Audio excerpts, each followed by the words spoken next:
মধ্যবিত্ত ছেলে। তো আসামি একজন পাওয়া গেছে।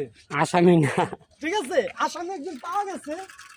তো এই যে সাইকেলটা দেখতেছেন, ঠিক আছে, আরে ছেলে দুম না তো, নতুন না, ঠিক আছে, সাইকেলটা বলে লয়ে লইছিল। আপনার গন্ধ ভাই কইতে গেল সাইকেলটা ওই ভিতর থেকে বলে সাইকেলটা লয়ে লইছিল। পোলা পাই না মুরব্বী, গাঙ্গিটির মতো চেহারা। আঙ্গুরে কি গাঙ্গিটি মনে হয়? আঙ্গ বয়সেরই গাঞ্জুটি, আমরা গাঞ্জুটি না আসলে নাকি। তো সাইকেলটা ফিরে লইছিলেন কেমন?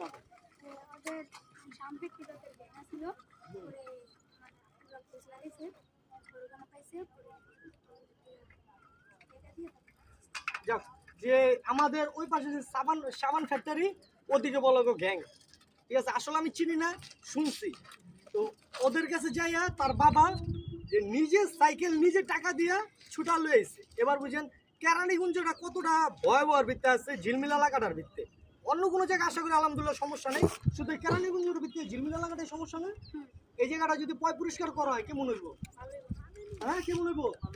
ভালো হইব তো সত্যি। তারা গিয়ে গেছে আমরা একটা দাবি করতেছি। কি দাবি? কেরানীগঞ্জ ঝিলমিলটা জানি যাক, ঝিলমিলটা যেন অনেক সুন্দর করে পয় পরিষ্কার হয়, আমরা এসে অনেকটা আনন্দ পাবো। না যাক, আশা করি যে নাঙ্গ তারেকের কাছে একটা দাবি, যে গশচন্দ্র রায়ের কাছে একটা দাবি, যে দাদা জানি আঙ্গ এই কেরানীগঞ্জ এই ঝিলমিল এরিয়াটা সুন্দরভাবে যেন পয় পরিষ্কার করে দেয় নাকি। যে যারা আমার ছেলের নাম মধ্যবিত্ত ছেলে, একটু সাপোর্ট করতে পারো।